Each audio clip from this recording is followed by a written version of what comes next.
Good morning. Welcome back to SBJ Weekend Review. I'm Keagan Holsey. To my left is Chad Holsey. This episode is going to come out a little bit late. We apologize for that. How you doing this morning, Chad?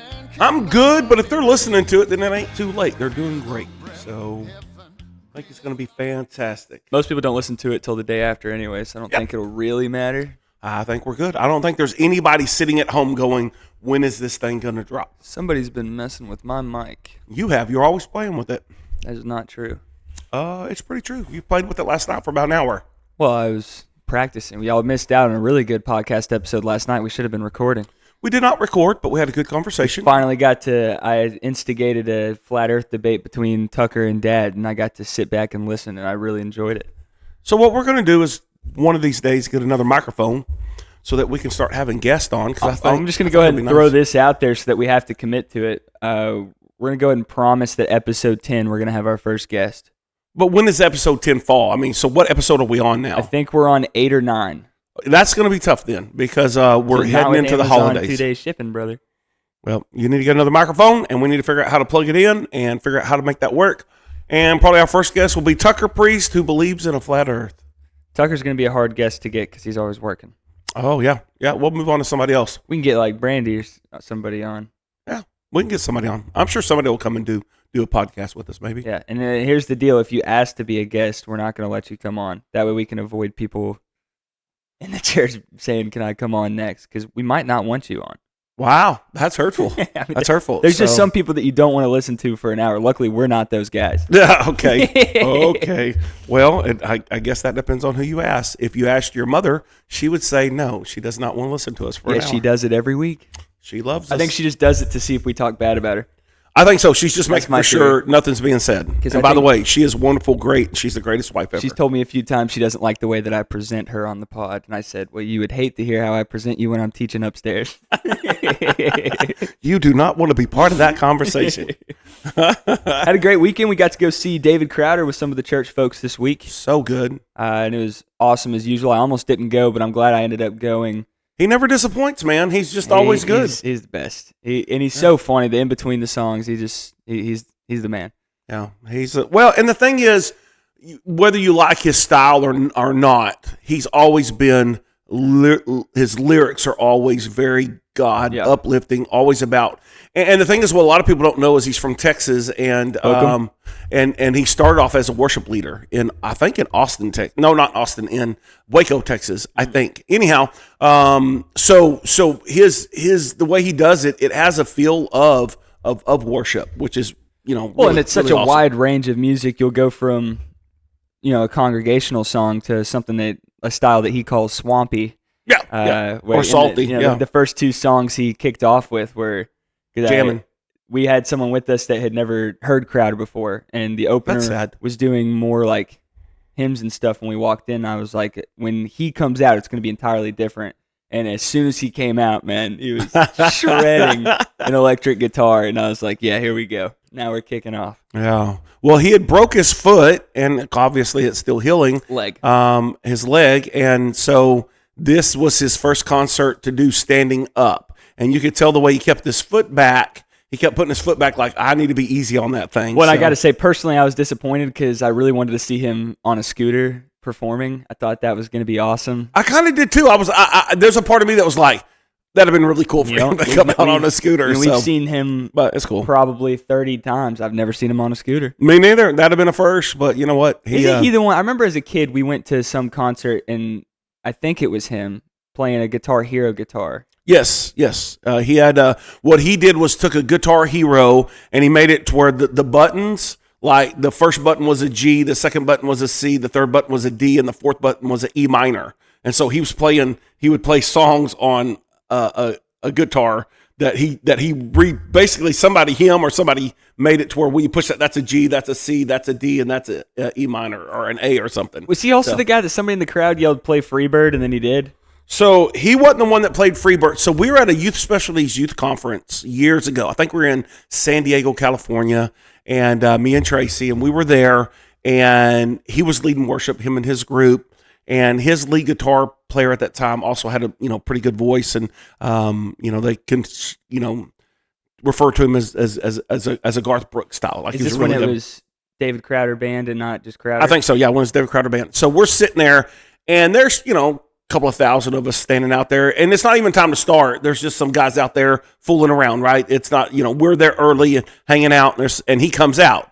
And he's talking to the people and that kind of a deal. And somebody from the crowd yelled "Freebird," and that dude laid it out. I mean, it was flat out. But the really cool part was about halfway through the song, David Crowder walks out and he just kind of looks around, grabs a guitar, sits down. He sits on the stage and just starts jamming. Yeah. Like it wasn't about David Crowder. It was just about let's jam, let's have a good time. I think that's awesome. The best part about those guys is it's not anything other than pure passion. They just love music, they love God, and they genuinely love what they do, and so a good show comes out of it. I'm gonna go check the game. Yeah, and the crazy thing is the two guys all of them were crazy talented, but if you watch, they're changing, all three of those front guys, they're changing an instrument every song. Yeah, I mean, it's crazy. And they're playing anything you can think of. That one dude's throwing out a dobro, then a steel guitar and a fiddle and a mandolin. And dude, that fiddle guy was jacked. Oh, he was jacked. So last year when we went, Janie Edwards went with us. And Janie Edwards said, "That man is beautiful." And everybody's like, "Janie Edwards, what?" Wow. And she goes, "Hey, I may be old, but I'm not dead." So I tried to take a picture of him because awesome. I wanted to send it to her because I know she's at home and she's healing from her surgery. I was just about to say I haven't seen her in a while. Yeah, she had knee surgery, and so you need to call her. Yeah, call her, check up on her. She's doing good, but doing therapy and that kind of stuff. But yeah, call and check up on her. But as soon as I saw him, I thought of Janie Edwards because last year she was like, "That dude is beautiful." So, well, their drummer made me feel pretty bad about myself. That guy rocked. They're all crazy talented. I mean, they're all crazy. The only thing that got sketchy was when the rapper dude jumped off that high platform, and I thought he was going to go down. He's not a small fella. No, it wasn't. And he kind of stumbled, and I thought, "Uh-oh, we got another broken leg." Yeah. Well, that was my thought. I really want to learn fiddle after watching that guy, but it is on my bucket list to learn how to play the accordion and play one quinceañera with a mariachi band. Oh, wow. I want to do that one time before I die. So do you know that, what did you call it? Accordion? Accordion is the number one played instrument in the world. I just refuse to believe that it's not guitar or piano. Nope, look it up. I just blew your mind, brother. I just blew your mind. I mean, I've tried guitar a couple times. It's too hard for me. Guitar's not that hard. You just have to put forth the effort. Well, I have the fingers of a much younger female. Well, you got to build up the calluses. You have to build up the calluses. Also, I don't like if I could play it just with it sitting on my. That's why I think a dobro would be good for me because I like it sitting on my lap. So I don't like bending my wrist and reaching around. So I would get with Mike at the gym. He can teach you dobro. He is fantastic on the dobro. But I think I'd rather rip steel guitar if I was going to do anything. Steel guitars, I think, is going to be harder than electric guitar. No, dude, you're just sliding and plucking. Sliding and plucking. Well, you got to know where to slide and where to pluck, buddy. Gonna take some skills. So anyhow, yeah, Crowder was awesome. I love. Was that Saturday? That was Saturday night. Got home pretty late. Yesterday I was tired. I wasn't too bad actually. I actually felt I was surprised. I was worried though because I'm singing at the top of my lung every song that Crowder's jamming out, right? So I was worried that my throat was going to be the whole time. weak. I was worried that people could hear me singing because I was like, I'm sure it doesn't sound great. Well, I didn't care. I was ripping it. At one point, I know the Hyatts were laughing at me. I don't know exactly what I had done, but I'm back there and I am just worshiping.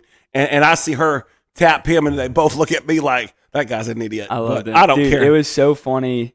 So since we had someone join the party late, we had to get a ticket like probably 5 rows in front of the group, and Mom was kind enough to go sit down there at first. Well, in between the two acts, I guess, she comes up and she's talking, standing there beside our group, and me and Dad are on the end, and the Hyatts are right in front of us, and the Hyatts hopped up and said, "We're going to go to the bathroom," and he was like, "Make sure she doesn't steal our seat." He's a funny dude, man. Yeah, no, they're good people. I like the Hyatts. And so we had a good group. I think there's 22 of us there. Yeah. Just a really fun night. And then there were, like the Chadwicks were there. They weren't with our group, but the Chadwicks were there, and another couple from CR was there. And and I was wondering, I was like, man, I can't believe the Chadwicks aren't here. This seems right up their alley. And then we ran into them on the way out, and I was like, oh, okay. They were there. They're rocking, man. I know they also just saw Brandon Lake recently. So. Uh-oh. How you gonna? We got somebody trying to get in. gosh, who is that? It's David. Holy cow. So we're going to have to hit pause. We'll come back to y'all in a minute. I just had a heart attack. Somebody just tried to break into the church. We'll get back with you. So hang on.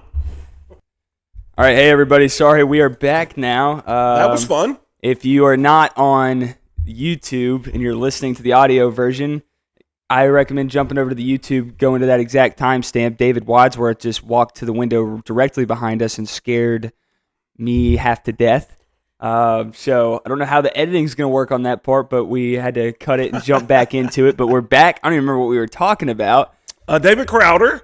But my heart is still racing. We just watched the footage back, and it's pretty funny. So you can see him clear his day, come right behind me. But yeah, David Crowder was great. Yeah. So let's talk about Trunk or Treat. Oh, I forgot we did that. Anything exciting about Trunk or Treat? I know that's not weekend review, but you know what? Trunk or Treat. I think it's okay to talk about Wednesday from time to time. Great, yeah. Big success. A lot of trunks, a lot of kids. I hope to never be near the cotton candy machine ever again because I've never done it for that long before, and that thing kept overheating. And when it overheats, there's no it doesn't form to the cone well. It just starts slinging it everywhere. And so the parents who didn't just see the beautiful cotton candy I just made are now walking up thinking, what moron do they have running this thing? Yeah, I think after so long, you have to turn it off and let it rest. Well, so I couldn't. I had a line of about 15 people from start to finish. My line never cleared out. And then Mom's always big on, she hates when people start wrapping up their trunks early. But about 20 till the ending time, I finally had a break in my line, and I immediately shut it down. I said, I'm done, no more. And as I'm packing it up, Mom's coming around the corner yelling, don't clean up yet, don't clean up. Tough. I'm done. No more. We're done. Well, that happens. You'd also be shocked how many kids Sierra came back 3 times. What happened was parents were doing a trunk, and so those kids ate a ton of sugar. I told Sierra, I said, do your parents know that this is number 4 for you? And she said, yes. And I said, are you lying? And she just smiled. And I said... That means she was straight up lying. I said, well, I did my part and I asked. Right. It's on her. Because I can't leave my stand to go check in with Mom and Dad. Well, I mean, parents need to be watching their children. She had 4. So she's probably laying in bed that night going, and that's the good thing about it. We get them all jacked up, send them home. It's somebody else's problem. She's probably bouncing off the walls. And the parents are like, what is wrong with our kid? We only let her have 2 pieces of candy. Hey, what are you, just learning how to drink? I don't know what. So the problem is when my mustache gets past my lip.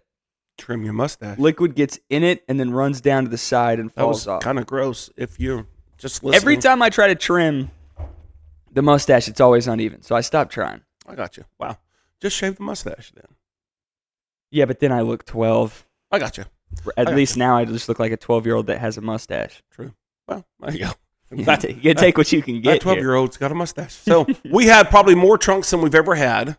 We probably had the second worst weather that we've ever had. It really wasn't that cold, but the rain kind of hurt. I'll say it was a little bit. 100 times better than I was expecting it to be weather-wise.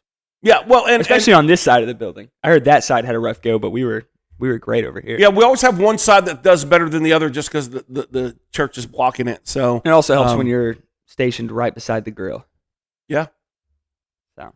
Yep. No. So it was a good night. A lot of people. We guess about 135 kids. So probably about 300. Well, yeah, I'd say about 300 people total. And it was just it was a good night. What I love, and I said this Sunday, is I love when our church family comes together and do something big. That's always cool to me. I love that. I love to see, especially as it's growing. It's cool to see that the people wanting to serve is also growing with the growth of the church. Absolutely. Yeah, no, that's what I'm saying. We had more trunks. We had a lot of involvement. Had a lot of people doing and going and being a part. And that's just, I don't know. I just love that. And I don't know. Shout out to everybody that came. Yes, and the thank you. And the Eatons for holding down the grill. Yeah, Mr. Russell, he likes that grill. He's good on it. I mean, he's the guy. He does a good job. And I like people that look out for me. Yeah. Dusty told him. Dusty always looks out for me. Dusty said, hey, make sure one of these goes to Keagan. Yeah. Ron took care of me. He did? Oh, yeah. He walked. I didn't have to get up. He walked over and handed it to me.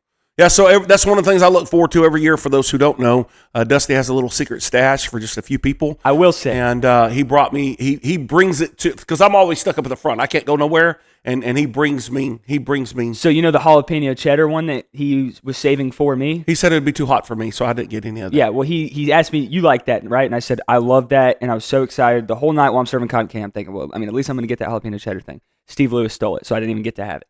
Who's Steve Lewis? What the heck is going on? He went over and took it, so all I got was a normal sausage, which still not complaining. Not complaining. It was still sausage is a sausage. I would have even been happy with a Frank. Because a lot of people didn't even get that. A lot of people were stuck with that jalapeno cheddar that I was really looking forward to trying. Steve Lewis just ripped it out from my fingers because, I was hard at work while he was doing nothing. So, well, that's, His wife and his kids were holding down the fort at the trunk.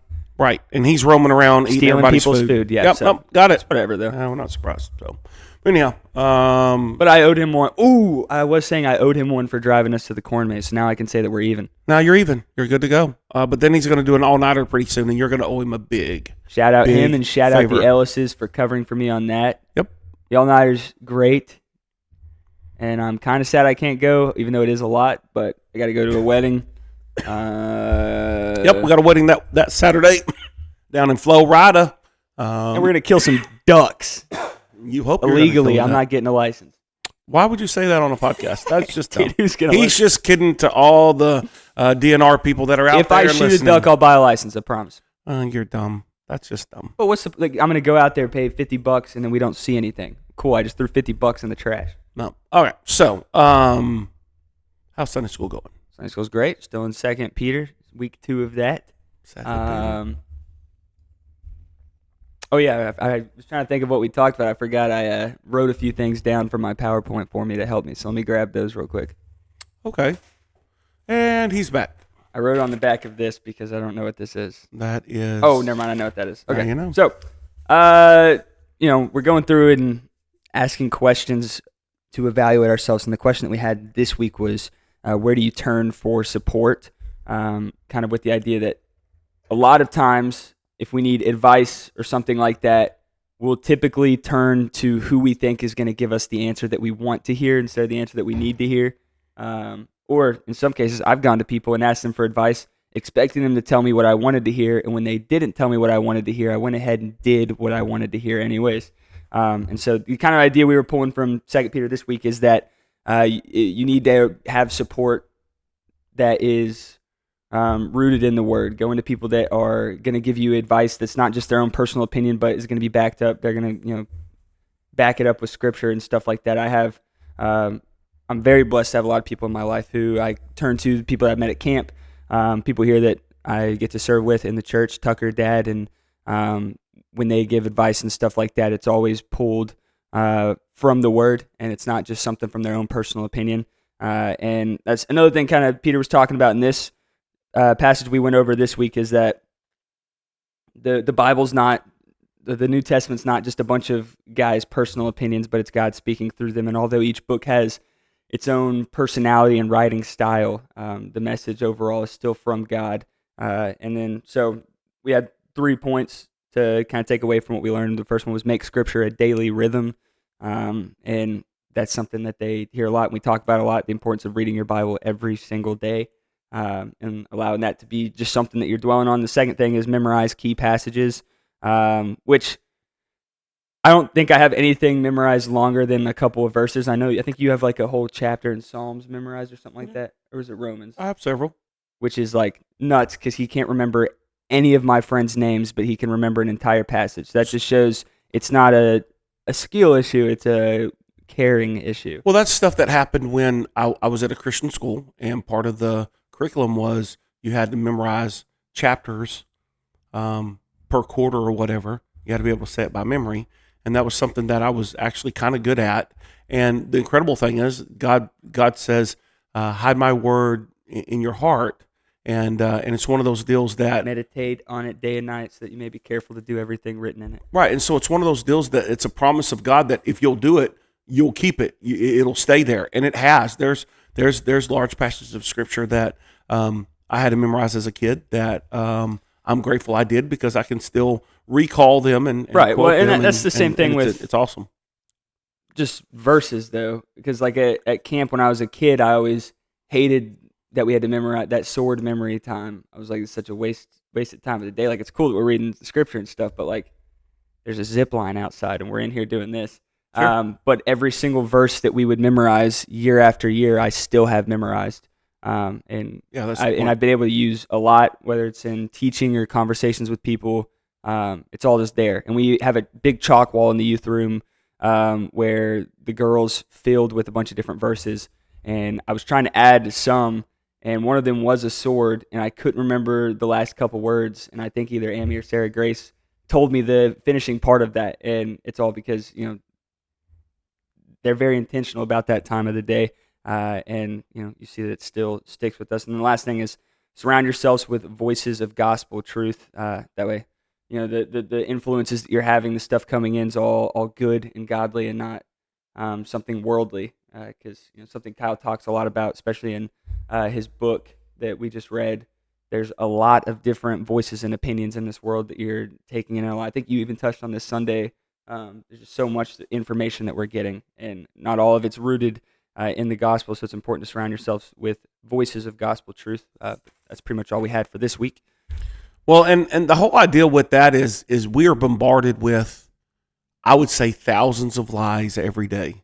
And so, I mean, the stuff that Dad believes from Facebook is insane. Right. So the whole point is, so you get told all these lies. Well, they start to become real in reality to you if you're not careful. So what's truth? Where can I find truth? Where can I apply truth? Well, that's God's word. And so I need to make for sure I'm putting in truth, make sure I'm putting in life, making for sure I'm putting in the right thing. And that's where being in God's word on a daily basis is crucial, because we need that. We need that truth. We need that life. We need that light. And so those things need to be there. And what's the thing you've said a lot? We live on the overflow. Yep. You live on the overflow. So that's something I talked about with one of the teens. They were texting me, asking for advice on a certain struggle. And the first thing I usually go to is, well, what are you putting in? Yeah. For this to be coming out, what are you putting in? And that's with anything. Anywhere that you fall short, there's something that you're doing that ultimately leads to you falling into that sin. So having that moment of self-evaluation, okay, which part's usually leading to this? If this is a consistent thing that I'm falling into, what steps am I taking before I fall into that, and how do I avoid even taking those steps at all? And that's what you were talking about this Sunday, is the idea of just cutting it off, and gotta be done with it. Go to the extremes with it. Like, okay, if I'm not mature enough to have social media, then I need to delete social media off my phone. And how many people are just so unwilling to either realize that that's the issue or just unwilling to have to change. And I think that's a reason why a lot of lost people don't come to God, because they know that means there's got to be change in their life, and we don't like having to change or give stuff up. We like to look at the rules that are convenient to us, but not necessarily apply the ones that are harder for us. And that's kind of what we were talking about with 1 Thessalonians, an idea of being fully surrendered to God, just not the areas that are convenient to us. Well, and I think the reason why we don't like self-evaluation is because we know what's on the other side of that, right? We know that if we ask, God, what do you want me to do? Well, people are scared to ask that question because they're afraid he's going to answer, Yeah. And so I think that's where that struggle really becomes, self-evaluation becomes where people don't want to do that because they already know enough before they even get started to know that there's stuff that needs to be changed. Well, I mean, if you know that stuff needs to be changed without even self-evaluation, and you don't want to change, you definitely don't want to be evaluating. You know what I mean? What's that verse? I think it's in Psalm. I know it's David. He's saying, like, making me a clean heart, oh God. Yep, and renew a right spirit within me. Yeah. But then when you think about what all is probably going to come with that if you ask that. That means some things might need to be cut off. Some things might need to be removed. Some things might need to be. Yeah. You gotta that, and that's the reason why I think we as humans we struggle with the self-evaluation and the looking and where am I at and God, what do you want me to do? And I think that can be tough. It's a lot more comfortable just to turn a blind eye to some of those things. Yeah. Well, and then I think another lie that the devil tells us is I can handle this.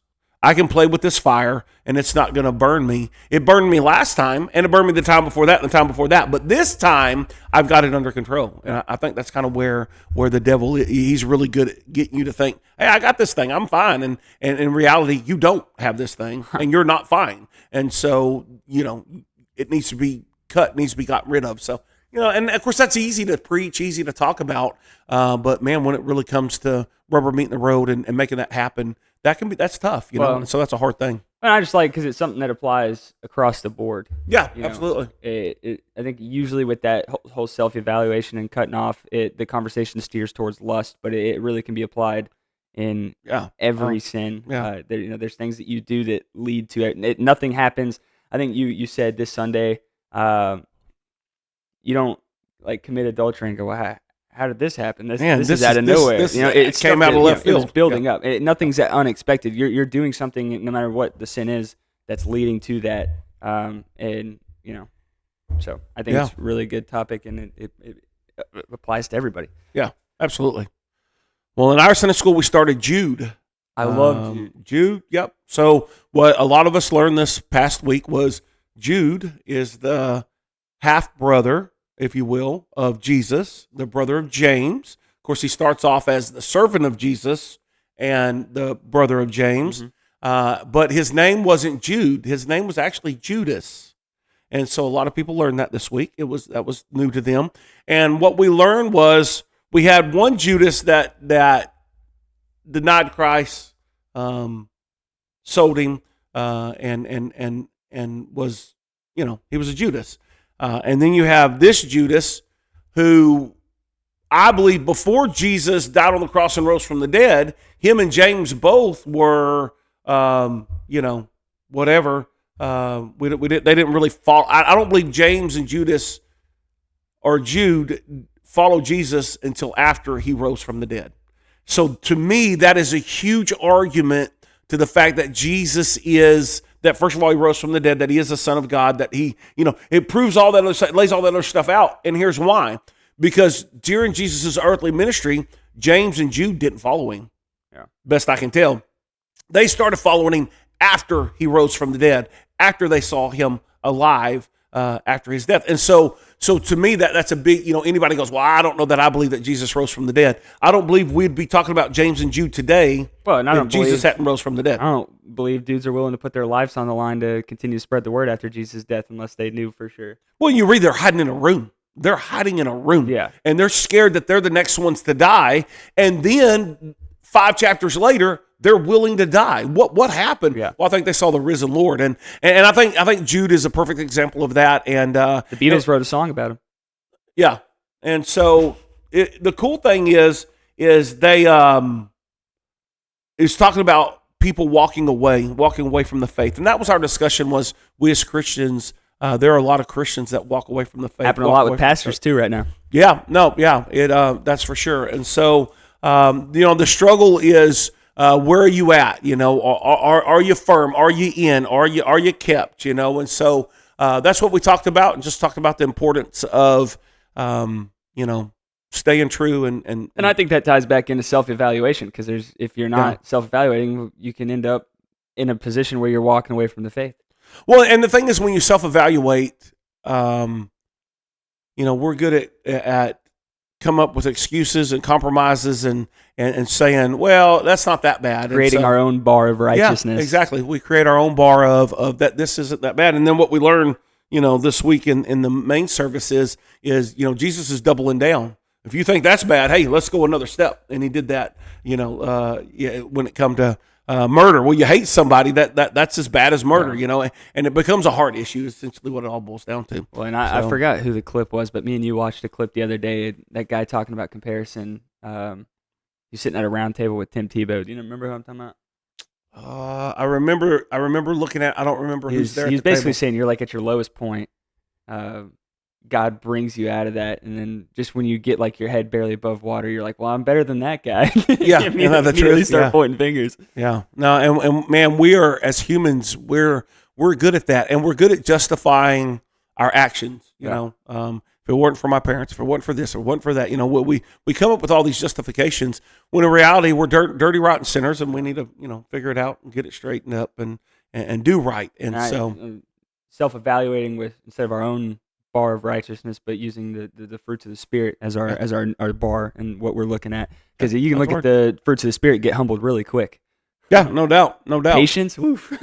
Struggling, got nothing there. Yeah, And so I think in Sunday school, I think it's going to be a good study. I don't know that I've ever done any kind of study over Jude. I haven't either. But man, I thought it was good. Everybody seemed to respond really well, and we're going to jump more into it as we go. In fact, I kind of started studying it this morning, and I'm excited to see where it goes and what happens. But yeah, just that whole idea of I don't want to be another victim. I don't want to be another person that used to follow the Lord. I don't want to be another person that used to, serve the Lord, read his Bible, used to go to church, used to tithe, used to tell people about Jesus. Our world is full of people like that. And, man, I pray that the Lord will keep me kept, if you will, because I don't want to fall into that category, So I think, anyhow, of course, I know y'all are saying, well, you're the preacher, that should be your attitude. But I think if you're a child of God, if you're saved, that should be your attitude, I want to stay firm no matter what comes. And what we found is in Jude's time, which was, they said it's like 60 AD, so 10 years before the destruction of the temple, but there were a lot of people that were now starting to be persecuted. And so because of the persecution in the church, early church, man, there were a lot of folks that were leaving. And I wonder here in America if we started being persecuted for our faith, how many people would we see that would disappear, that would go away, that we wouldn't see no more, that they wouldn't want nothing to do with God or church or what's happening, And we know that there is a lot of persecution that are happening in the world. America, we're still very, very fortunate, but like in Nigeria and different other parts of the world, there are Christians being martyred for their faith every day, I think. I think I saw Trump's told them if they keep persecuting Christians that we're going to send guys out there. Good. Let's do it. We should have already done it. Send them. Yeah. So shut it down. But that's part of also where we're at in a society in our world, So our world is evil and wicked, and Satan is trying to get his foothold in, and so nothing new. Yeah. I mean, that's what the devil does, and we're just still really, really blessed in America. That to that degree, persecution hasn't come this way, but I believe that can change. So while we have it, we got to be grateful and thankful for it. So I don't understand why I won't just stay down. Because there's a spring on it. Take the springs off. Whatever. Sunday, forgot to change the drum heads, so still sounds pretty rough, but music was great. We need to order those when we get off. I'm thinking about just going tomorrow.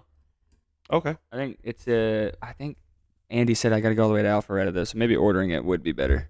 Well, if you order it on Amazon, it'll be here in 3 days, and you don't waste a day going down to go try to find them. It's true. We really don't have a whole lot of time this week. Nope, it's a tough week. So we need to order those soon. But anyhow, yep, the drums there's nothing wrong with them. It just over time, I struggle with that. Over times, the heads on the drums really go. I'm still struggling. That they get wore out, so it's time for some new ones. I had one little piece of plastic left that I was hitting with that bass pedal, and it fell completely off during worship practice. So it's literally just a hole right now. There's nothing there. Nice. Well, that's probably for some people. They probably are glad that it's no longer. No, I think you'd want it because it balances out the crash cymbal. So without it, the crash is pretty overwhelming. I gotcha. Yeah.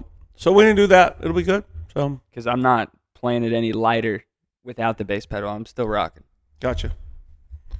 Yep, music was good. Both services went well. We had a couple that have been hanging around here for a while join the church Sunday morning. That's exciting. In the second service, super excited for them to have them. Yeah, no, they're really, really sweet people, and they seem to have a really good spirit and a good attitude about the church. And man, I'm excited that they did a trunk this year, a part of our trunk or treat, and that's just good. I love really good people. Yeah, when new people come and just say, "Hey, we want to jump in, we want to be a part. Tell us what we can do." And so we're excited about that. I think it's good, and it'll be a good thing. So and then I think the services went well where Jesus was basically.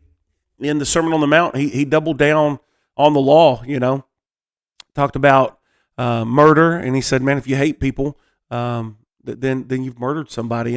And really that whole idea of that is just a heart matter. It's a heart issue. And then he talked about lust, and then he talked about adultery, and then talked about divorce. And in all those cases, and probably in all sins, it's a heart issue. It starts in the heart. It all starts in the heart. And heart issues are only identified through self-evaluation. If you want to stop it before it leads to actions and not just the heart issue, you got to catch it early on. Yeah, and you got to sit there and go, okay, so that thought or that action or that what's happening inside of me isn't right. So instead of feeding that, I need to starve that. I need to suffocate that. I need to remove that. I need to get it gone. And so and that's what Jesus said. If your right eye offends you, or if your hand offends you, cut it off, get rid of it. But the whole idea is, I don't think God wants you to mutilate yourself. But the whole idea is remove whatever that is that's causing those. Take extreme measures like we talked about earlier, and get rid of it. It needs to be gone. Have it out of here. And but a lot of us won't do that, because a lot of us, obviously we enjoy that pleasure of sin, and we enjoy whatever it is that doth so easily beset us. Well, if sin wasn't fun, nobody'd do it. Right. And so to get rid of that kind of stuff is can be a tough thing, if you're not committed or dedicated to doing it. So, but anyhow, yeah, it was a good service, and we had good crowds in both groups. I think we ended up 194, I guess, overall. And there's no way that would be comfortable if we were all in the same service. Yeah, well, and I think there's some duplicates there, maybe 15 or 20 duplicates. But we were down a little bit in the second service, but I still feel like it was a good crowd, good people, and it was everybody seemed to respond well to it. It was a good day. It was a real good day. So, yeah. And then we had college class, which didn't really turn into a college class. Really, it was just so me, Mom, Dad, and Haley were all here waiting for people to show up, and it was just Sam and Tucker that came. So we kind of just sat in here and talked. Had some debates and stuff, and then I said, hey, word on the street, Sam can sing. Whoa. Tucker's learning guitar. Dad can already play guitar, and I play drums. So I said, let's just go in the auditorium and just, play some worship songs and praise God. Yeah. And we went. Turns out Sam is actually a really good singer. Sam you can hear sing. People a lot will be like, yeah, I can sing. And you hear him, you're like, ooh. Yeah. So it's always like one of those things where you're like, oh, you don't know until you hear it. I can confidently say that boy Sam can sing. Sam can sing, he did well. Pretty dang solid. We did. Haley played the bass too. I forgot to mention she joined us, rocking the bass, and and so I think what that tells us is even just with us few, we can have a praise and worship for the college class, and so hopefully we can develop that as we develop the college class, and of course we have some development to go, but I was thinking that maybe even from now until after the first of the year, we still do college class, but while we're doing college classes, to develop stuff like that, continue to develop, continue to practice music and to continue to do those things. And I think it'd be fantastic. And that way we can start the new year with like praise and worship, and so that gives us some opportunities and some things as we progress forward in our college class and in our group. We're small right now, but I think there's crazy potential. And I think I hurt ourselves by doing volleyball. I probably shouldn't have done volleyball. I was trying to make too many people happy. And I think that's hurting our numbers right now. But I think if we promote and push, we can get some guys back. And but even before volleyball, it's like 1 week you'd have 25, and the next week you got 4, and then back to 20, and then it's 5. So it's just back and forth. I think it's just hard. I think that's just college students, I think that's just how it rolls. And but I think we can rock that, make that happen, and get them growing and get them there. And I think it'll be good. I think it'll be fun. It turned out to be a pretty sweet night because sitting here, you kind of get discouraged. But then once we start playing music, it was actually a lot of fun. Really cool, special I played the guitar in a while, and it was nice to pull out the guitar and play for a while. That was fun. So I enjoyed it. I was glad I got to be a part of that. That was good. And a lot of those songs I'd never played before, so it was pretty fun. Well, yeah, there was a couple songs he kept picking, and I was like, man, bro, I don't know. I'm going to be leading this thing, and I don't know that I know this song. He goes, we'll be all right. And I'm like, okay, we'll see. So we did the best we could, and it worked out good. And but yeah, we had a good time, and it was a good night. It was a good weekend. It was a good week. We've done some really good stuff. We did an outreach Wednesday night, which was really good. A group of us went and worshiped on Saturday night, which was really good. Did trick-or-treating at our house Friday night. Oh, yeah. We forgot about trick-or-treat. So we probably had, I don't know, 2 or 3 people come by the house to get candy. And I'm kidding by that, by the way. I can send you a picture if you want it. There are a lot of people that come into Arbor Hills. It is so dumb. It's crazy. It's crazy how many people roll through Arbor Hills. Well, it's just Halloween dumb night. that it's so big that I can't leave my own house. Oh, you're captive. The cops shut down the entrances to the neighborhood. So you're just from 5 to 8, you're stuck. You are captive at your own house. So usually I have to decide, okay, am I going to stay at the house or am I leaving? Because I got to make a decision. I got an hour to make a decision, and I need to get to wherever I'm going, or else I'm stuck and don't really have a choice. And know that it's going to be a while before you can get back in or get back out. I mean, that's the deal. Ended up just staying and sitting by the fire. It was nice. Had a good night. Ordered some pizza, and which you love so much. Well, and it was good. Mom's only ordering the pizza that she likes. Actually, she orders the pizza that I like, which is fantastic. Either way, Keagan gets screwed. That's a good woman. The only pizza I'm willing to eat: light cheese, barbecue sauce instead of pizza sauce, and a whole lot of pineapple. I like pineapple on a pizza. I know there's some people that are going to hate this. So let me just say, if you have comments, you can go and leave your comments here, or you can go to chadeholsey at gmail.com and in the heading put podcast. But let's start this debate. I believe pineapple should be on pizza, and I'm okay with it.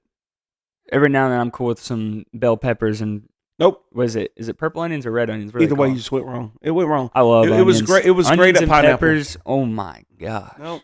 Just pineapple with a lot of meat though. So that's what's good about Your Pie Pizza. So I don't like meat on pizza. That's our sponsor today is Your Pie Pizza, because you can go there. Have it your way. It's like Subway for pizza. And man, it is so good. I wish it was a little bit bigger, but I think that's just me being a fat guy that likes to eat a lot of food. It's just, you could eat anything. Why are we wasting our time on pizza?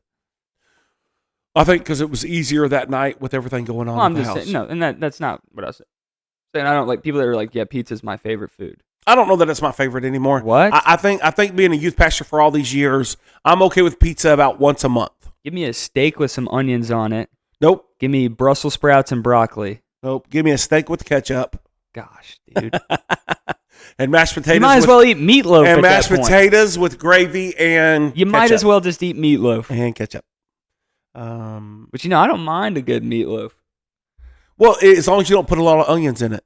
Onions is what kills a meatloaf for me. Onions kill it. Like a guy who loves Funyuns, he loves Hush Puppies. I love onion rings if you take the onion. Loves the onion taste out of it. onions. But for some reason, an onion scares him. It's a texture issue. I've got texture issues. He also hates sour cream, but when mom puts it in the food, he never realizes that it's in there. I do, and there's sometimes you just eat because you're a good husband. Wow. Because that's me. I personally just think mom's good at cooking, but that's just me. Mom is great at cooking. There's no doubt I'm the size I am because of her cooking skills. Her biscuits and gravy.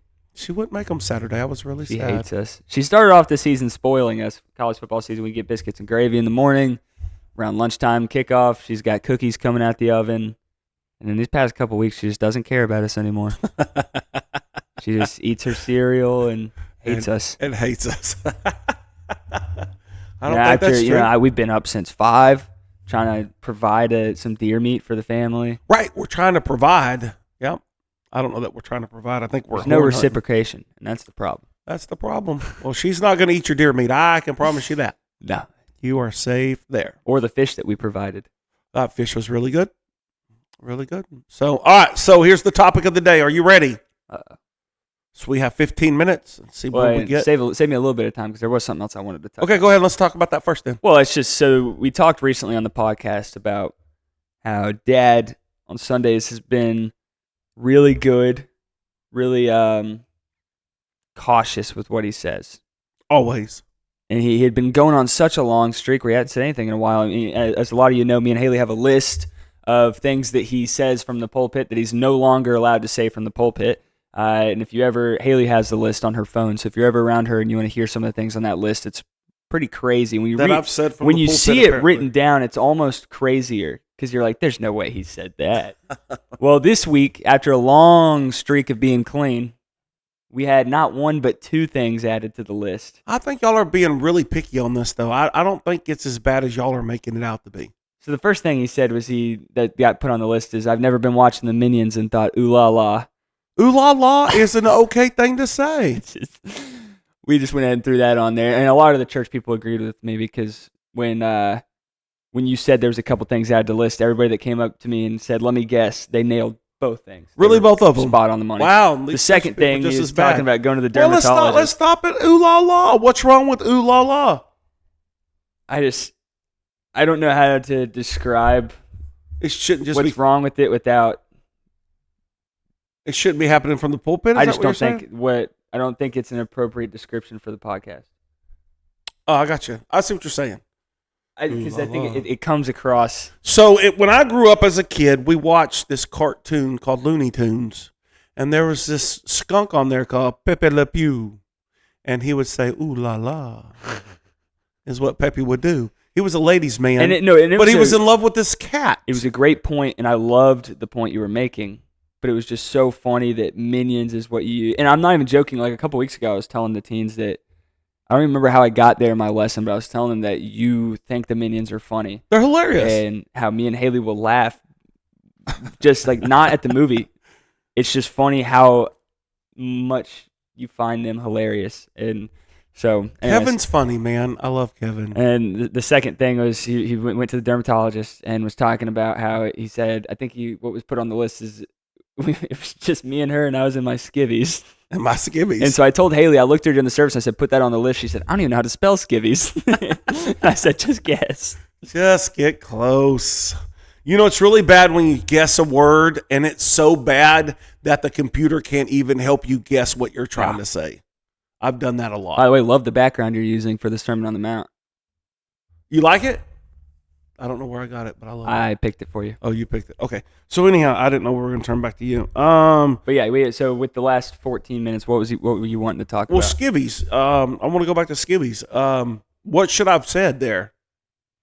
Me down in my underoos? Well, I don't think it was a story that... I don't remember how the story was relevant to the message. Oh, it was relevant. It was relevant because I was telling about getting the mole cut off and removing it. Right, yeah. Removing it. Talking about...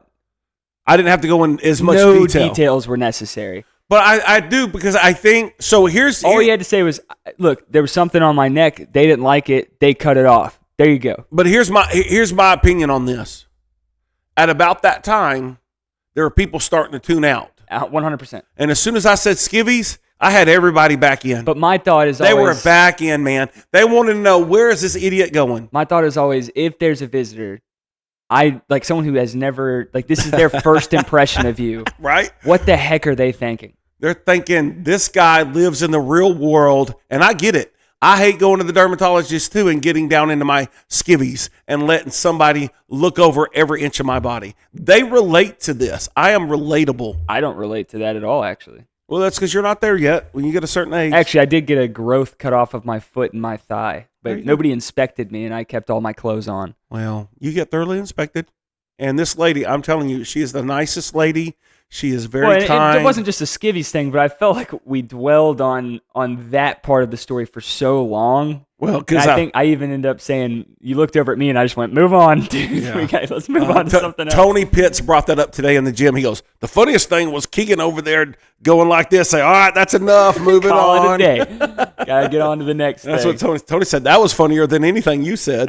Well, thank you, Tony. I said, well, there you go. So, but yeah, no, it was a good week. And yeah, from time to time, I'm going to probably say stupid stuff. I apologize. It was good to have you back. If anybody's offended or upset, and for visitors, man, thanks for coming. And you never know what's going to happen. It's funny because when you start saying crazy stuff, people don't just stare at you and give you weird looks. They immediately look at me, Mom, and Haley. Right. Everybody turns their head, looks at us, and we're all just sitting there with our hands on our heads, like, "Oh my gosh." Well, I think y'all make it worse. Y'all should just sit there and have no reaction, and then people will stop looking at you. We don't want them to think that we justify this. We don't condemn this. You do condemn it. We're unaffiliated. You want to condone it. I got you. No, I got you. That's right. That's the word I was looking for. Right. Yeah. You got them backwards, but I'm here to help because man, I'm a linguistic machine. I think during the message you called Tony Joe. I did call Tony Joe, and I meant to apologize to him about that this morning. And hey, man, Tony, I am so sorry. I don't know where Joe came from. No, because Joe wasn't even in there. Yeah, Joe Towery was. Joe Towery and Joe Turner were both in there. I assumed you're talking about Joe Price. Because Joe Towery and Joe Turner, I know, don't go to the gym. I have no idea what Joe Price Well, I was just confused. Well, there's just so many Joes. We got a couple of Tonys. We got a couple of Joes. And that's confusing for But only one Keagan. One Keagan. Praise God. There's only one Keagan. So, all right, in the 10 minutes we have, give me your top 5 hymns. Your top 5 hymns. Why didn't we, allow me to prepare for this? No, so I think it's better to put you on the spot, makes you go. How great thou art, number 1. All day. How great they are. But you're supposed to start number 5. You can't just start with the number 1. If I was prepared, sure, I'd start at 5. But the way my brain's going to work is my favorite ones are going to come to mind. You're going to work backwards? I have to. That is atrocious. You created this. You didn't say, hey, let's talk about this today. Which by the way, there's 10 minutes left. Here's what we're going to do. And I'm not even going to start. We're going to have you go first. I guess I could have started first. But here's the best thing. That girl that sang before Crowder, and she ended with How Great Thou Art. Sickening how good she was. Holy. First of all, this girl's from Australia. This lady's from Australia. Do you know what Brandy said about it? I'll have to tell you after the pod. Okay. She had a crazy set of pipes on her. She could sing. And she goes, well, I want to end with a Christian song or a gospel song or whatever, a hymn or whatever. And she sang How Great Thou Art. And she tore the paint off the wall. So we both agreed, number 1, How Great Thou Art. Absolutely. How Great Thou Art, number 1. Number 2 for sure. Me. Hands down, number 1. 2 is Because He Lives for me. Is that considered a hymn, though? Is it not? Well, it's written by Gloria and it's written by the Gaithers. The Gaithers. You can't. I can say that. That's what Granny used to say. Granny called them the Gaithers. The Gaithers. And, but I guess it's a hymn. It's probably in the hymn book, isn't it? I mean, I always thought it was a hymn. Okay, you can go with number 2. Those guys are old enough. We can call it that. I'm good with that. That's fine. Let's do it. What's your Because number He Lives. My number 2, I really like Because He Lives, and I think if it's considered a hymn, it falls somewhere in the top 100 because it's just a great song. I'm able to get through what I'm getting through because He lives, I have hope for tomorrow because He lives. There's a future because He lives. I can press forward, So I mean, it's a good song. It's great. So I haven't really thought about it either because I thought it'd be more fun if we just threw them out there. But I already have my number 3. I'm ready. Okay. Wow. So you're doing better than me. It helps having you talk for a while because I stopped listening and I'm thinking about what. Oh, so you're not even listening? Okay, that's fine. You can go back and listen to what I say. What was your number 2? I missed it. Number 2, I haven't really said yet. Gotcha. Go ahead. But man, if there's a song that's going to bring a tear to my eye almost every time, it is Well With My Soul. Yeah, it's good. When he says, "My sin, not in part, but the whole, is nailed to the cross. All my sin is nailed to the cross, and I bear it no more. It is well with my." Oh man, what a song, man. Yep, it's really good. So I'm gonna say that's my number 2, and I'm good with that being my number 2. Number 1, number 2.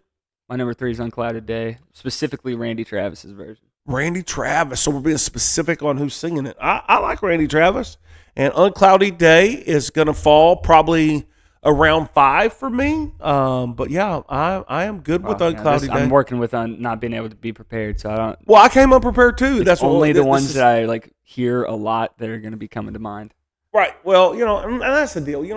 There's so many good ones out here that we're going to miss. So, by the way, what are your top 5, people? Put it in the comments. And I swear, comment on it. Let us know next week if we're filming the podcast and you don't have your phone on silent. I'm gonna lose my mind. It is on silent. I don't know what happened. Look, I have the red on. It's your iPad. They're connected. That's not me. You have to put both on silent. So, and it's your mother. She wants to go on a date with me tonight. Hello. Guess that means I have to. Well, you're playing basketball with your friends, so it don't matter. All right, back to the topic. We always get off topic pretty good. So. What's your number 3? Unclouded Day. Unclouded Day. You okay. still haven't said yours. You talked about my answer for like 5 minutes. I like your answer though. I like Unclouded Day. It's a good song. It's one of those that get and goes. So, what's the name of it? I got to think of it. Wow, that's a problem with this. Is why we need to prepare. Right? No, I got you. But I think this is more fun because then people get to laugh at us sitting there trying to figure out. I don't remember the name of it, but it's my number 3. So sounds great. There it is. It is Victory in Jesus. Meh. Oh, how does it go? Oh, victory in Jesus, my Savior forever. That's what I'm thinking. Victory in Jesus, my Savior forever. He sought me and he bought me with his redeeming blood. How do you not like Victory in Jesus? It's good. It's just mid. I'm gonna go for my number 4. Again, now that I threw the Gaither thing out there, I don't really know what all is a him or not. So, but I'm just gonna throw this out there because I feel pretty confident. I'm gonna say Lily of the Valley. That is my number 3. I take it back. We're already on 4. Lily of the Valley, the bright and morning star. He's the fairest of 10,000. So what's your number 4? So, the one I just said before then. Victory in Jesus. Yeah. Well, they're going to fall in really close together. And then, of course, my 5 is Uncloudy Day. What's the one we did yesterday for the altar call? Ooh, I don't remember. Because that's going to be my number 5. You got to know the name. I just remember seeing it going, man, I forgot how good this song was. Well, and that's the deal with some of the old hymns, There's some good ones out there just laying around that we need to pick back up and throw out there, man. So if you were here Sunday, my number 5 answer is going to be whatever the altar call song was. Whatever the altar call song was. That's it. If not, look it up on Facebook. Because I was singing along with it going, man, that's great. What a banger. That's a great song. And then my honorable mentions, because it's not a hymn. At least I don't think it is. I'm Winging My Way Back Home is going to be my honorable mention. That's a quartet song, and it rocks. But let me tell you, Southern Gospel, it rocks. All right, Southern Gospel is great, and people don't give it what it needs. I mean, it's good stuff. Jesus is Coming Soon by the Inspirations. Oh, it's crazy good, Winging My Way Back Home is good, and I'll sing all 4 parts. I do too. I jump all around. Hang on, it's the bass part now. I'm climbing each day, like hurting yourself trying to get that line out. Yeah, no, it's good. I love it. And what was your number? You already said number 5. Unclouded Day. Yeah, I think it's good. Do you have an honorable mention? It doesn't have to be a hymn. There's a lot out there, and I know it's not a hymn, so I'm gonna throw it out there though, and we do it from time to time. And some people may not like it, but I woke up this morning feeling fine. Oh gosh, that's a good one. That song is great, and I know it's probably not a hymn, but it's one of the songs. That's not a hymn? I don't think it is. I woke up this morning. I don't think it's a hymn. But, man, it is. And it's a great way to start Sunday morning off. You know what I mean? Holy cow, that's a good way to get things ripping and roaring, getting people snot blowing and going. And so, it's good. Since we got 3 minutes, what's your favorite worship song right now? Man, I don't know. That last song we sang Sunday is really, really good. I have no idea. You played the drums for it, bro. Yeah, I played 5 songs every week, though, and it's all mushed together. I know. I get a lot of mushing going on. I'm having trouble deciding. I don't know if I want to do Who Else. That song I showed you, the Who Else Is Worthy. Yep. So good. Or there's Great a new one. It's not new, I guess. It's new to me. In the Mighty Name of Jesus. Great song. Which I think you've heard both of those because we share a worship playlist that I throw stuff on. Yep, so if you haven't heard the 5 newest songs I put on there, fantastic. Well, you need to update mine so it'll be on there. It's by like SEU Worship. I don't know. Where like the lyrics is like, if the highest place I reach is at your feet, then I've done it all. Oh wow, yeah. If I only hear you, if one word is the only word you speak, then I've heard it all. That song's. Okay, so next week we need. What a God! That's what it's called. What a God! Well, next week we need to talk about our top 5 worship songs. Yeah, excluding hymns, then, because some of my How Great Thou Art would be on my top 5, just worship songs in general. So then next week we'll talk about our top 5. So here's what we need you folks to do: is post your top 5 in the comment section or email us, and we'll talk about y'all's top 5s and stuff as we add our top 5s and stuff when it comes to your songs. So maybe do your top 5 hymns or worship top 5 next week. We'll discuss Can we rank our favorite toes to our least favorite toes? No, but we're just going to do worship songs and hymns. And I think it'll be awesome. And so y'all come and be a part of that. I think it'll be great. Well, all right, folks, we're coming up on an hour, so we're going to go ahead and wrap this thing up. Thank you so much for anybody that came and helped out with the things going on at this church this week. Yes. Thank you for listening. Hopefully you'll tune in next week as well, and we'll see y'all. And be part of the conversation of these songs. I think it'll be great. Yeah, and Wednesdays are back, so come see us this Wednesday. We'll see you Wednesday. Y'all have a good week. Have a good week.